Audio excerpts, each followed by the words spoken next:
If you have questions at any point in time as we go along through this, feel free to raise your hand. Just keep the side conversations to the minimum because I don't want a lot of clutter background noise. Okay, so at the top, you'll notice it goes in order. It starts with Unit 1, Unit 2, Unit 3, Unit 4. I'll tell you right now, there are 10 questions from each one of those unit tests. What makes a dang fine study guide? This and your unit tests. Hopefully you didn't throw them away because those test questions are drawn directly from those tests. There'll be 10 from Unit 1, 10 from Unit 2, 10 from Unit 3, 10 from Unit 4, and about 9 or 10 from Unit 5. For Unit 1, we need to remember the Missouri Compromise. What was the Missouri Compromise of 1820? Missouri comes in as a slave state, Maine comes in as a free state. It establishes the parallel of 3630, which is that bottom line, the bottom border, with the exception of the boot heel. I understand that.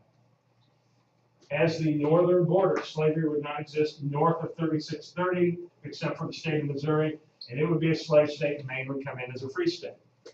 Okay. What was the cotton gin? Yeah. Machine that's like really fast and count seeds out of cotton. Right. And who created the cotton gin? Eli Whitney.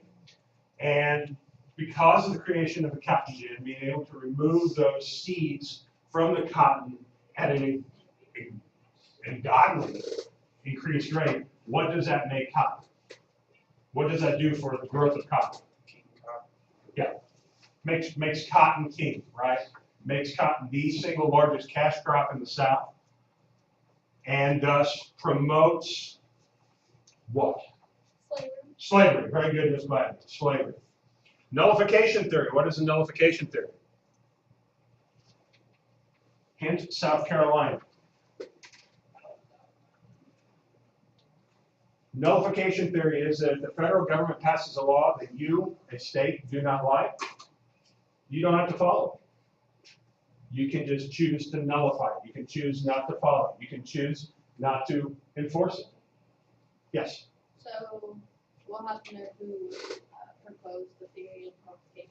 I can't specifically tell you because then that would tell you exactly what questions I'm looking at, because I've already done enough to tell you that the questions come from previous tests without saying too much, okay? But if you know that there's a question about nullification theory, and there's 3 or 4 questions on your previous test, it probably wouldn't be a bad idea to study them all, okay? But nullification theory shows up in South Carolina in the 1830s, where they did not want to follow certain tariff or tax laws. And Andrew Jackson said, I got an army. Okay. They compromised and come to a conclusion. Abolitionists? Who are abolitionists? People against slavery. People against slavery. Where did that primarily exist? Where do we? New England. New England and the North, absolutely. Slavery and its political treatment. Which political party identifies most closely with slavery? Political party. So like Democrats. Who? Democrats. Democrats. Remember, the Republican Party actually comes into being because of the issue of slavery. You have free soilers and people who are against slavery, abolitionists, or maybe not abolitionists, but they're just against slavery because of its political nature. They come together and they actually form the Republican Party in the 1850s. The party that closely aligns itself with slavery is the Democrats. And finally, the Mexican War and what to do with the Western territories. After the Mexican War, or actually during the Mexican War, a lot of Northerners believed that the Mexican War was a what? It was a complete whoop, yes. But with the Missouri Compromise setting the northern boundary of slavery at 3630 at the southern border of Missouri, a lot of Northerners believed that the Mexican War was really just nothing more than a southern landowner's land grab. Go to war with Mexico, annex Texas, get all that territory in the desert Southwest, like Southern California, Arizona, New Mexico area. If you get all that, that's more land for the Southerners. So a lot of Northerners believed that the Mexican War was nothing more than a southern land grab. And then the question arose what to do with all the Western territories. Will it be slave? Will it be free? Unit 2, we shifted gears and we started looking at the 1840s and 1850s.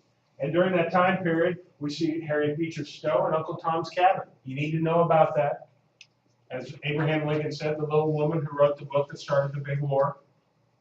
And how that influenced and brought about changing a lot of people's opinion about the institution of slavery. You need to know about John Brown. I don't think I need to go in great detail. John Brown, of course, abolitionist, got his start out there in Bleeding, Kansas, and then he went back east and committed a raid on what town? On what arsenal in what town? Nope, but it's in Virginia. Pepper's Ferry. Harper's Ferry. Harper's Ferry. Harper's Ferry, Virginia. Did you say Pepper? Yeah, Pepper's Ferry. I don't know, it sounded like. You were close. Well, I mean, my dad was in Virginia, there's a road called Pepper's Ferry Road. Okay, all right. Close enough. Kansas-Nebraska Act of 1854. That was that landmark piece of legislation promoted by Stephen Douglas of Illinois. Why? Because he wanted a transcontinental railroad, and he wanted to appease both southern and northern interests, because he wanted that railroad to run through Chicago and run through the heart of what would be the United States. So the Kansas-Nebraska Act said what? What does it set Kansas up to be? Free or slave? Depends on what the people of Kansas do, right? It sets up this idea of popular sovereignty. Let's let Kansas determine whether they will be free or slave. So the Kansas-Nebraska Act of 1854 completely throws the Missouri Compromise of 1820 out the window. It says there can be slavery north of 3630, right? And that if the people of Kansas so vote to be slave, so be it. If they vote to be free, so be it. Let the people of Kansas determine whether they'll be free or slave.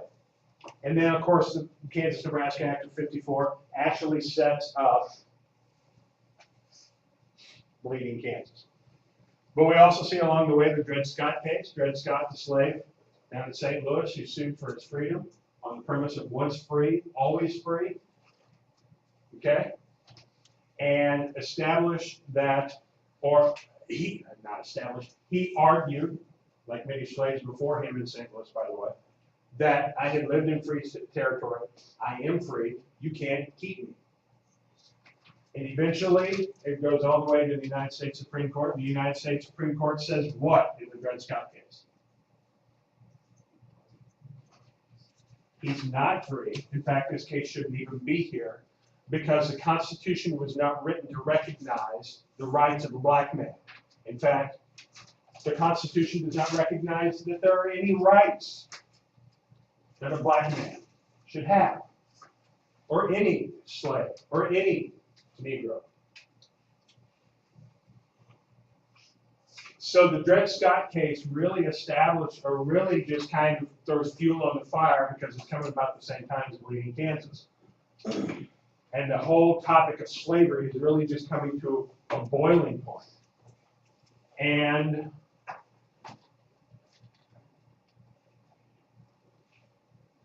ultimately, he does not get his freedom. Ultimately, he does. But in the Dred Scott case, no, he's not getting his freedom. Just a few days after that, the Preston Brooks, Charles Sumner affair. Senator Sumner made the speech on the floor of Congress. That was, That when he got stabbed. yeah, well, he got beaten and stabbed. Senator Sumner made a speech on the floor of Congress that was not very nice to one of Preston Brooks' family members who also served in the Senate. Representative Brooks took exception to that, walked into the Senate chambers armed with a gutta-percha cane, which is kind of like hard plastic today, but it's a natural fiber. Begins beating Senator Sumner by the head, neck, face, chest, and shoulders. He can't get up. He breaks the cane off. And after the cane is broken, he stabs Senator Sumner with it. I mean, just a thorough beating on the floor of the U.S. Senate. Some people hold those who are trying to help Senator Sumner, help him. They're holding people back. Others are cheering him on. Fight, fight, fight, fight. Okay? So imagine the scene. This is playing out in Congress. in Washington, D.C. I can't imagine what it's really truly like out on the western border in Bleeding, Kansas. We have the Underground Railroad. I'm not going to spend an awful lot of time on that because I think that probably as children you have got a lot about the Underground Railroad. That's still working. Main players in the Underground Railroad, the one that we talked about specifically, Harry Tubman, very good, and then specifically Bleeding, Kansas. Who were the players involved? You got pro-Missouri Bushwhacker Cubes or Border Ruffians versus Kansas Jayhawkers. Okay, yes? Is the movie Bad Blood the same as Bleeding Kansas? Yes, Bad Blood, the movie Bad Blood figures into that Bleeding Kansas story. Okay, Unit 3, now we finally get to dancing out east with the people back east. We've been fighting out here on the Missouri western border since about 1855, 1856.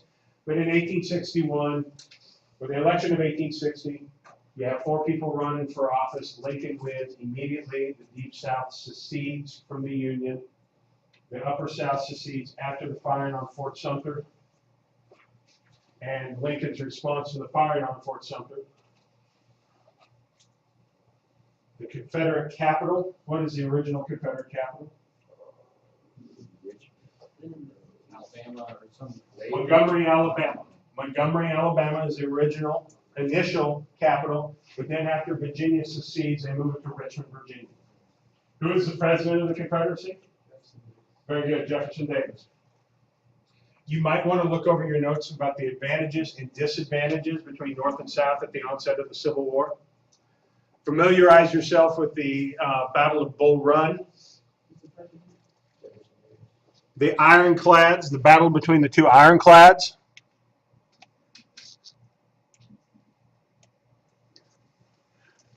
The Merrimack and the Monitor. The Monitor, the Union ship, USS Monitor versus the CSS Merrimack. Or actually, it was the CSS Virginia. It had formerly been the Merrimack, but it was a Union boat, but they raised it up from the bottom of the river. And then finally, we also looked at Missouri in 1861, and we're focusing specifically on what went on in St. Louis with not Jefferson Barracks, excuse me, the Camp Jackson affair, and then Wilson's Creek. We watched a video on Wilson's Creek. Unit 4 begins looking at the different theaters of operation. We looked at the 3, or actually 4, but we spent a lot of time talking about the 3 main theaters of operation. We have the Eastern Theater, which is everything between the Appalachian Mountains and the Atlantic Ocean. The Western is from the Appalachians to the Mississippi, and then the Trans-Mississippi Department is everything west of the Mississippi. Missouri is in the Trans-Miss. We talked about women's roles, primarily in ammunitions and nursing and teaching. Okay. The battles at Antietam and Fredericksburg and Shiloh, you need to familiarize yourself with those. Confederate international relations. What 2 countries did the Confederacy want to bring in on their side? Great Britain and France. Very good. Great Britain and France. The Emancipation Proclamation came after which battle? Antietam. And why did he wait to give it at that time? Want to familiarize yourself with that? He wanted to wait for a big Union victory, and that's the closest thing he had in the Eastern Theater. And plus, you also need to know the names of the 2 armies. We got the Army of Northern Virginia, that is Confederate or Union? Confederate. Army of the Potomac, Union. Okay. And finally, for Unit 5, we went through that really quickly. But simply put, you need to familiarize yourselves with the battles that I talked about here. Chancellorsville, Vicksburg, Gettysburg, Cold Harbor, the Wilderness, and Spotsylvania. Specifically, Chancellorsville is early 63. If we wanted to put them in order, they would go Chancellorsville, Gettysburg, Vicksburg, Wilderness, Spotsylvania, Cold Harbor, if you want to put them in order. Chancellorsville, of course, is where Stonewall Jackson is killed by his own troops. Vicksburg and Gettysburg fall, boom, boom, and are both Union victories. And then finally, the Wilderness, Spotsylvania, and Cold Harbor is those about 3 months' time where Grant really earns his reputation as being a bit of a butcher. And then finally, the guerrilla war in Missouri, and